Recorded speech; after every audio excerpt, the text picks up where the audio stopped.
Interprétation scrambler de la célèbre Astor, classique 125 d'origine chinoise, reconnue pour sa qualité de fabrication, la Sirio est maintenant dispo.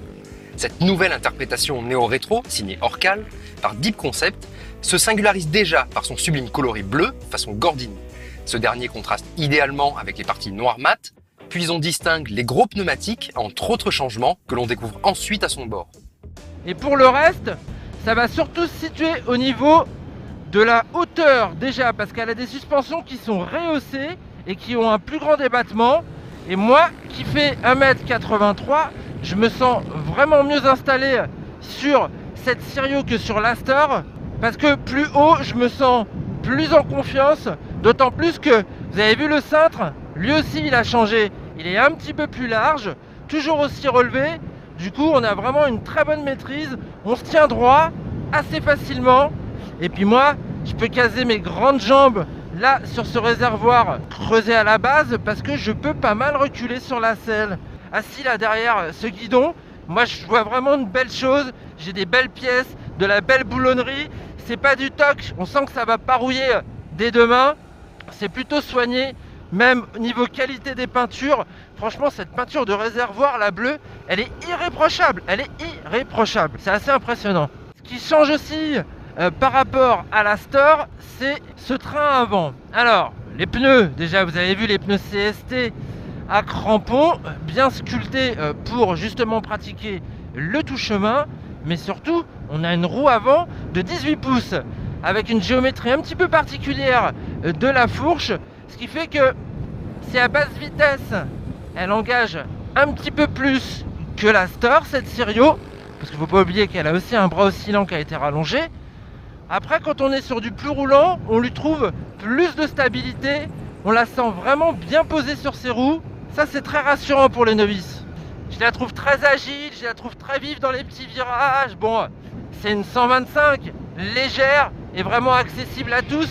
À l'instar de son moteur, le même monocylindre d'origine Yamaha que celui de l'Astor.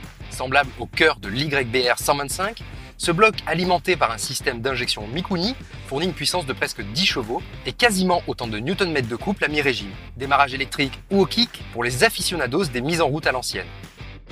Et alors, c'est vraiment ce qui distingue, je trouve, les Orcal des autres productions justement exotiques entre guillemets, c'est la qualité de ce moteur. Ce moteur, il est vraiment souple au début, on le sent jamais vibrer, ou alors que très rarement, très haut dans les tours, il prend à peu près 9000 tours, c'est un petit peu difficile d'aller entre 8 et 9, on sent qu'il manque un petit peu d'allonge, il peine sur la fin. Niveau vitesse maxi, on se retrouve dans les 110 km/h compteur sur le plat. La transmission est très bien avec cette boîte à 5 rapports qui est plutôt bien étagée. Bon ok, on a une première avec un point de patinage un petit peu haut à aller chercher, mais après pour la suite, je trouve que l'étagement il est intelligent parce que justement on va beaucoup jouer sur le couple de ce monocylindre. Du coup en ville on passe la 1, la 2, la 3 et on reste sur la 3 pour tout faire. Côté freinage, on retrouve un très bel ensemble avec un étrier 3 pistons à l'avant qui permet d'avoir justement un freinage combiné assez efficace.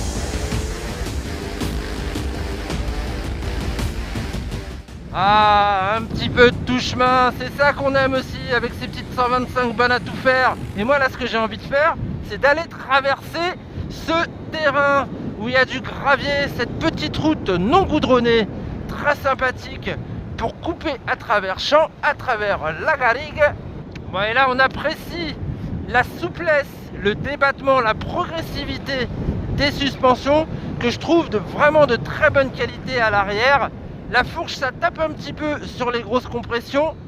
Le garde-boue aussi colle un petit peu trop à la roue avant, du coup ça mange de la caillasse. Mais sinon pour le reste, le guidon est suffisamment haut quand on se tient debout, c'est très agréable. La moto est légère, elle se guide toute seule. Même niveau garde au sol, ça va, ça passe partout. Au final, c'est une bonne petite meule qui sort pas excessivement cher. Dommage, la sonorité elle est pas super présente. On aurait aimé aussi un pot en passage haut. Pour un scrambler, c'est pas délirant de demander ça. Mais bon, c'est vrai que les passagers n'aiment pas trop se cramer les pieds. Si c'est pour le confort de l'hôte, alors la présence de l'échappement Astor est tout excusée. D'autant plus qu'avec ses nombreuses modifications, Orcal a plutôt bien placé son nouveau scrambler. 2585 € la Sirio 125 2018, soit 90 € de plus que sa sœur de gamme. Pas mal.